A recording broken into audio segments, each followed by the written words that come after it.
এখন আমরা সমাধান করব অষ্টম শ্রেণীর গণিত বইয়ের প্রথম অধ্যায়। পরীক্ষার জন্য খুবই খুবই গুরুত্বপূর্ণ প্যাটার্নের উপর কি সৃজনশীল প্রশ্ন। এবং এই প্রশ্নটা হচ্ছে ময়মনসিংহ বোর্ড 2019 সালে আসছিল। খুবই গুরুত্বপূর্ণ একটা প্রশ্ন। এখানে দুইটা সমীকরণ দেওয়া আছে। এক নং সমীকরণে একটা প্যাটার্ন দেওয়া আছে। প্যাটার্নটা হচ্ছে 8 13, প্রথম পদ হচ্ছে 8, দ্বিতীয় পদ কত 13, তৃতীয় পদ কত 18, চতুর্থ পদ কত 23, ডট ডট দ্বারা বোঝানো হচ্ছে আরও আছে একটি প্যাটার্ন। এবং 2 নং সমীকরণের মধ্যে একটা বীজগাণিতিক রাশি দেওয়া আছে এবং বীজগাণিতিক রাশিটা হচ্ছে 4 ক যোগ 1 বীজগণিতীয় রাশি। এটা 5 ক যোগ 2 বীজগণিতীয় রাশি। তো দুইটা সমীকরণ দেওয়া আছে। প্রথমটা হচ্ছে প্যাটার্ন, পরেরটা কি একটা বীজগণিতীয় রাশি প্যাটার্নের উপর, তাই না? প্রথম প্রশ্ন বলছে 4 ক যোগ 1 বীজগণিতীয় রাশির তৃতীয় ও চতুর্থ চিত্র অঙ্কন করো।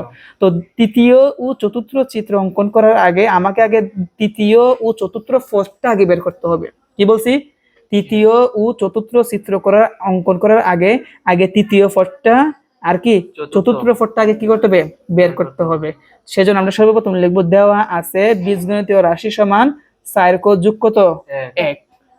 তাহলে আমরা লিখলাম দেওয়া আছে প্যাটার্নের বীজগণিতীয় রাশি 4 ক যোগ কত 1। এখন বলছে তৃতীয় ও চতুর্থ চিত্র তৈরি করতে হবে। তার আগে আমাদের লিখতে হবে দ্বিতীয় না তৃতীয়? তৃতীয়। তাহলে এটাকে আমরা 3 কিভাবে বানাই? তৃতীয়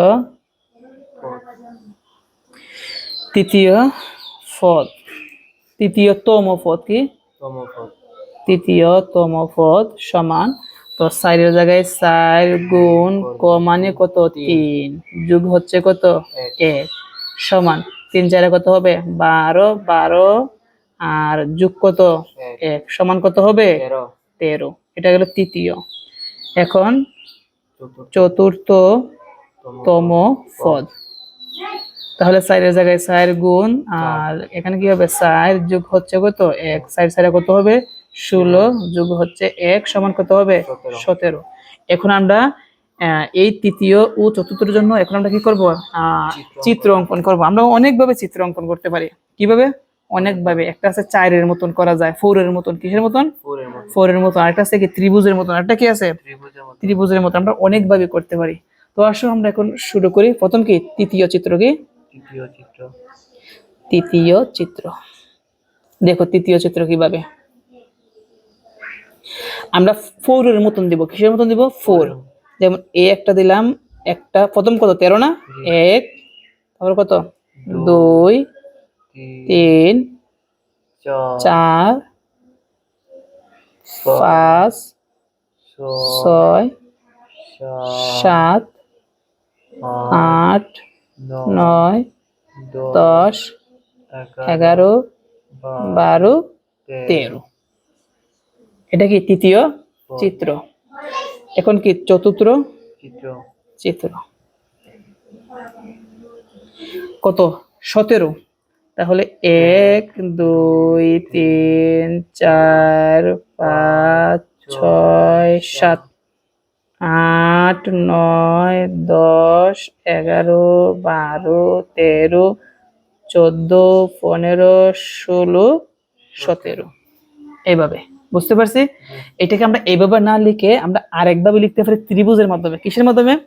যেমন আমরা এখানে কয়টা 13 না? আমরা এইভাবে লিখতে পারি 1 2 3 4 5 কি 6 7, তারপর কি 8 9 10 11 12, তারপর কি 13। এভাবে কিন্তু লিখতে পারি, তাই না? বুঝতে পারছি? আমরা কিন্তু অনেকভাবে লিখতে পারি। এটাকে বিভিন্নভাবে বিভিন্ন উপায়ে লিখতে পারি। ত্রিভুজের মাধ্যমে আমরা লিখতে পারি। বুঝতে পারছি? তাহলে আমরা 4 এর মতনই দিলাম। এটা আমরা কেটে দিচ্ছি। তো প্রথমটার উত্তর কি আমাদের এটাই। এখন আসো আমরা পরবর্তী প্রশ্নটা দেখি। আমাদের পরবর্তী প্রশ্নটা হচ্ছে এক নং প্যাটার্নটি কোন বীজগণিতীয় রাশিকে সমর্থন করে তা যুক্তি সহ উপস্থাপন করো। তো এটা কিন্তু একদম সহজ। আমরা এর আগে আরেকটা সৃজনশীল প্রশ্ন করছিলাম ঢাকা বোর্ড 2019 সালে। এই ভিডিওটা কিন্তু এই ভিডিওর ডেসক্রিপশন বক্সে দেওয়া থাকবে। এই ক্লাসের মধ্যে কিন্তু আমি সুন্দরভাবে শিখিয়েছি কিভাবে বীজগণিতীয় সূত্র প্রকাশ করে এটা কিভাবে বের করতে হয়। তো আসো আমরা এটা সমাধান করি। কয় নংকে? 1 নংকে নাকি? আমরা লিখবো প্রদত্ত প্যাটার্নটি আমরা আগে লিখে নিব। তাহলে আমরা লিখলাম 1 নং এর মধ্যে প্রদত্ত কি প্যাটার্ন। এখন আমরা প্যাটার্নটির আগে পার্থক্য বের করব। এই 13 থেকে 8 বিয়োগ করলে কত হবে? 13 থেকে 8 বিয়োগ করলে কত হবে? 5। 18 থেকে 13 বাদ দিলে কত হবে? 5 হবে। আবার 23 থেকে 18 বাদ দিলে কত হবে? 5 হবে। তাহলে দেখা যাচ্ছে যে পাশাপাশি দুইটি পদের পার্থক্য কত? 5। তাহলে আমরা এখানে লিখে দিতে পারি আগেরটা নিয়মের মতন যে এখানে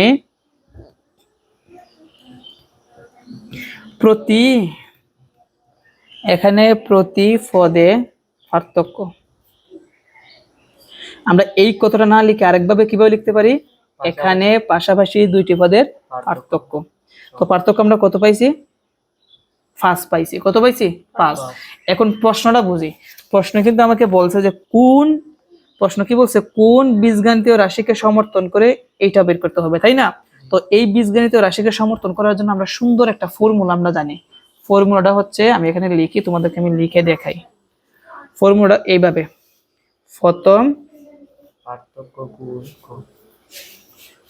প্রথম হচ্ছে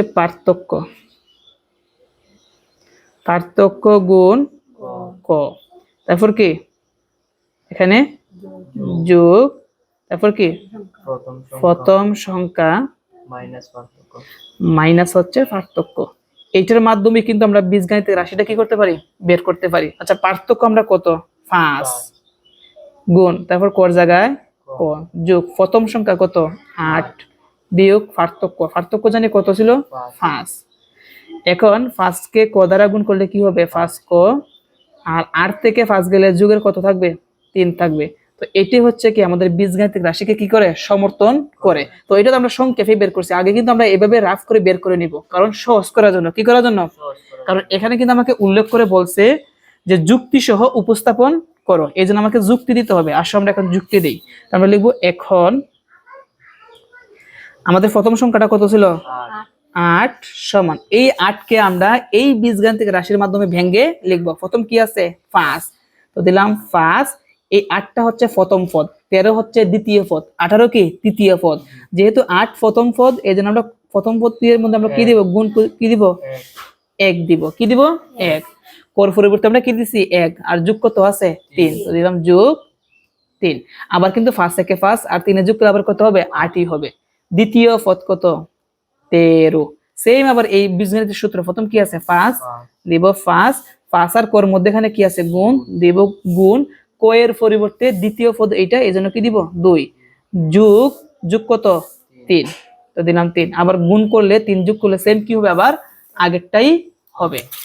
এখন আর বারবার বীজগাণিতিক সূত্রটা দেখতে হবে না, এখন তুমি নিজেই পারবা। 18 সমান কি লিখবা? 5 গুণ, এখন এই 2 এর জায়গার মধ্যে 18 কততম পদ? 3 যোগ কত? 3। আবার একইটাই আবার এটাই আসবে। তারপর কি আছে? 23 সমান 5 গুণ কততম পদ? 23 4 যোগ কত? 3। তো এখানে কিন্তু ডট ডট দ্বারা কি বোঝানো হচ্ছে? আরো পদ আছে, পরবর্তী পদগুলো আছে, তাই না? তো আমরা বুঝিয়ে দিব ডট ডট দিয়ে, এখানে আরো আছে। দুইটা লাইন দিবা ডট ডট।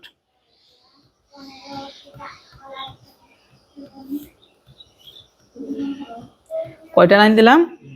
দুইটা লাইন দিলাম। ওকে, এখন আমরা এখানে দেখব অতএব বীজগণিতীয়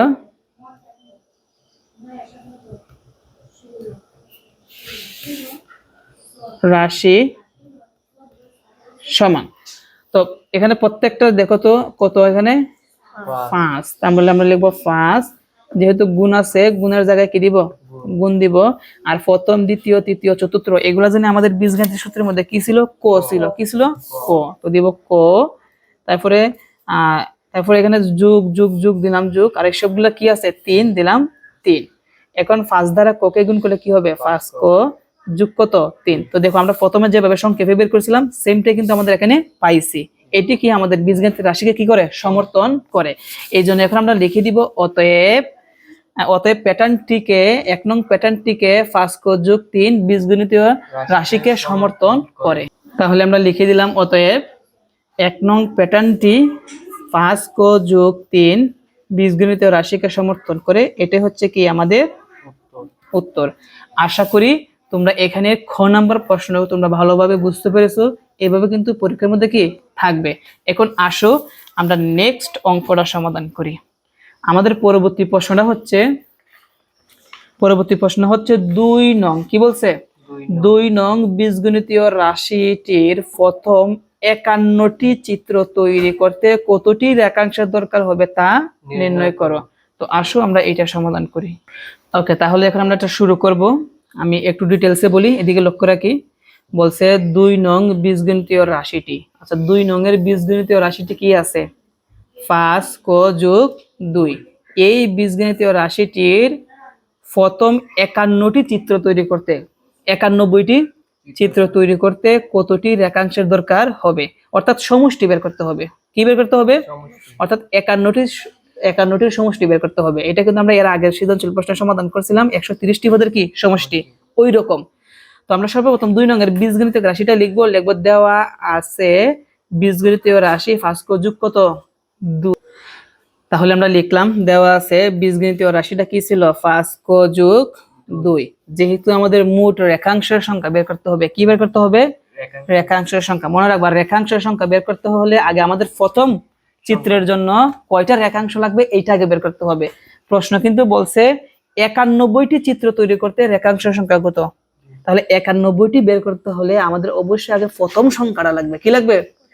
তাহলে আমরা আগে লিখে দিব যে প্রথম চিত্র তৈরি করতে প্রয়োজনীয় রেখাংশের কি সংখ্যা। ওকে, তাহলে আমরা লিখলাম প্রথম চিত্র তৈরি করতে রেখাংশের সংখ্যা, অথবা তুমি এভাবে লিখতে পারো প্রথম চিত্র তৈরি করতে প্রয়োজনীয় রেখাংশের সংখ্যা।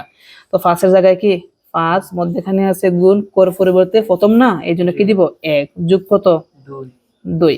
তাহলে 5 থেকে 5 আর 2 যোগ করলে কত হবে 7। এটা হচ্ছে কি আমাদের প্রথম চিত্র তৈরি করতে মোট রেখাংশের সংখ্যা।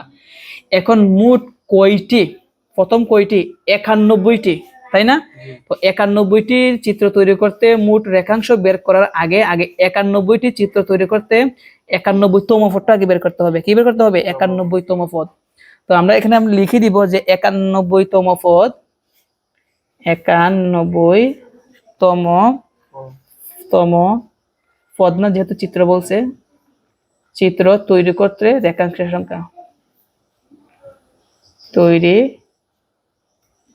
করতে রেখাংশের সংখ্যা। সেম আগের মতন 5 এর জায়গায় 5 গুণ, কোর জায়গায় কত হবে 91 যোগ কত 2। এখন 91 দ্বারা যদি আমরা 5 কে গুণ করি, 91 গুণ 5 সমান পাবো হচ্ছে 455 যোগ কত 2। যদি আমরা 2 যোগ করি কত আসবে? 457। এখন আমরা কি বের করতে পারবো? প্রশ্নে যা বলছে, প্রশ্নটা কোথায়? এখন আমরা বের করতে পারবো 91টি চিত্র তৈরি করতে রেখাংশের দরকার কি, কয়টা রেখাংশ দরকার হবে, আমরা এটা কি করতে পারবো? বের করতে পারবো। তাহলে আমরা এখন লিখে দিব অতএব প্রথম কয়টি? 91টি। কি 91টি চিত্র তৈরি করতে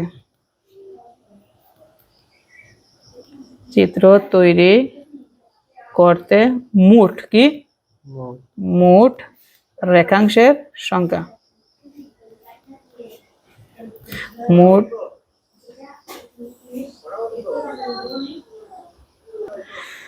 রেখাংশের কি সংখ্যা। আমাদের যে সূত্রটা ছিল এই সূত্রটা লিখবো। সূত্রটা কি মনে আছে? সমষ্টির সূত্রটা। আমরা সমষ্টির সূত্রটা লিখবো। সূত্র না লিখে আমরা ডাইরেক্ট মান বসাই দিলে হবে। প্রথম সংখ্যা, প্রথম কি প্রথম সংখ্যাটা কত 7 গুণ শেষ সংখ্যাটা কত?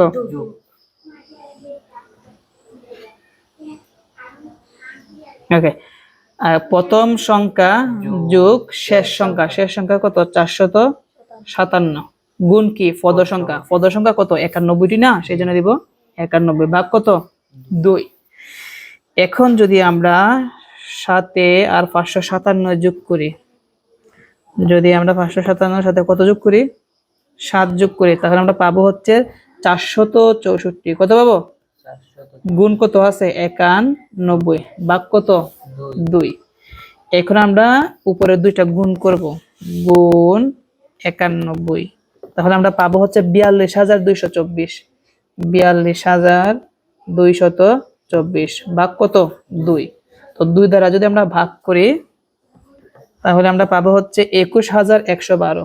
21112, এটাই হচ্ছে কি আমাদের কি উত্তর, এটাই কি আমাদের। তাহলে মোট কয়টি রেখাংশের প্রয়োজন হবে 91টি চিত্র তৈরি করতে? 21112। তো আশা করি আজকের ক্লাসের মাধ্যমে তোমরা এই সৃজনশীল প্রশ্নের সমাধানটি তোমরা ভালোভাবে বুঝতে পেরেছো।